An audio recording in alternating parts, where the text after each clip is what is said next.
அம்மனுக்கு வளைகாப்பு நிகழ்ச்சி பண்ணுறாங்க பாருங்கள். இது கண்டமங்கலம் பக்கத்தில் இருக்கிற தென்னல் கிராமத்தில் தான் இந்த நிகழ்ச்சி நடக்குது. அம்மனுக்கு ஜல்லடை வச்சு மூலிகை தண்ணீர் ஊற்றுறாங்க பாருங்கள். அபிஷேகம் பண்ணி தண்ணி ஊற்றுறாங்க. இதில் யார் வேணாலும் எல்லோரும் கலந்துக்கலாம். புருஷனை இழந்தவங்க எல்லாருமே கலந்து இந்த பூஜையில் கலந்து செய்யலாம்.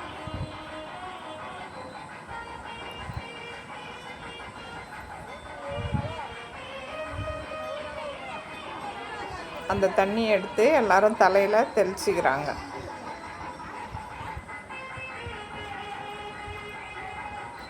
இது முடிஞ்சு வளையல் மாலை, பெரிய பெரிய வளையல் மாலை 2 மாலை கட்டி அம்மனுக்கு சாத்தி அலங்காரம் பண்ணுறாங்க. அலங்காரம் பண்ணி நெய்வேத்தியத்துக்கு வெங்காயம் போடாமல் மிளகு வடை செஞ்சு வச்சு கொழுக்கட்டை செஞ்சு அம்மனுக்கு பூஜை பண்ணுறாங்க.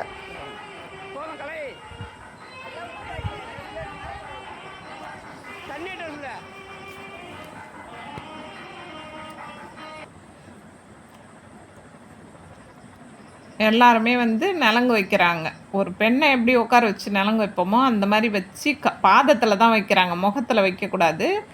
பாதத்தில் சந்தன குங்குமம் வச்சு பன்னீர் தெளித்து அச்சதை போட்டு எல்லாரும் நலங்கு வைக்கிறாங்க.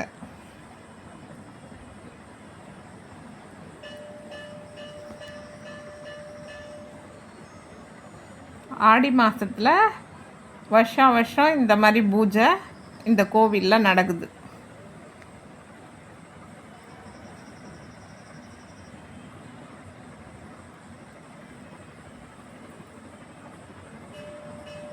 இந்த வலையில் 3 நாள் கழித்து எடுத்து எல்லாருக்கும் கொடுக்குறாங்க. இதில் இருக்கிற சந்தனத்தெல்லாம் எடுத்து குழந்தை இல்லாதவங்களுக்கு, கல்யாணம் ஆகாதவங்களுக்கு நலங்கு வைக்கிறாங்க. அம்மனுக்கு எப்படி நலங்கு வைக்கிறாங்களோ அந்த மாதிரி நலங்கு வச்சு, அது ஒரு ஐதீகமாக இருக்குது. நலங்கு வச்சா குழந்த பிறக்குது, திருமணம் ஆகாதவங்களுக்கு திருமணம் ஆகுது. அலங்காரம் முடித்து பூஜையும் பண்ணுறாங்க.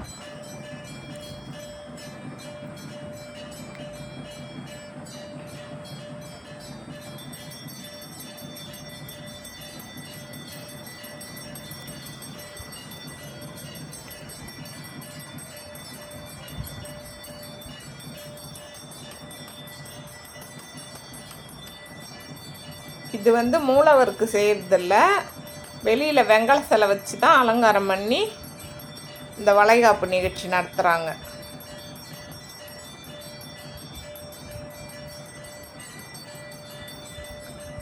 மூலவருக்கு பூஜை மட்டும் பண்ணுறாங்க.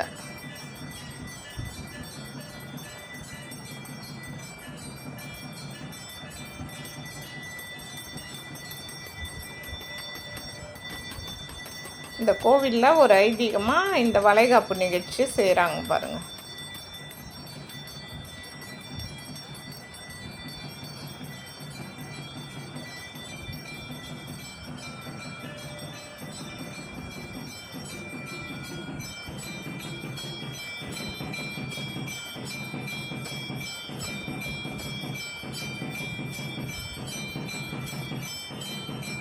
எல்லாருக்கும் தாம்பூலமும் தராங்க. மாங்கல்ய கயிறு, மஞ்சள் குங்குமம் வச்சு, பூவு எல்லாம் வச்சு தாம்பூலம் கொடுக்குறாங்க. வெத்தலை பாக்கு எல்லாம் வச்சு பெண்களுக்கெல்லாம் கொடுத்துட்டு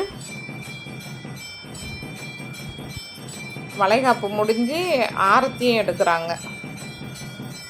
பெண்கள் எல்லாம் சேர்ந்து பாட்டு பாடி அம்மனுக்கு ஆரத்தி எடுக்கிறாங்க.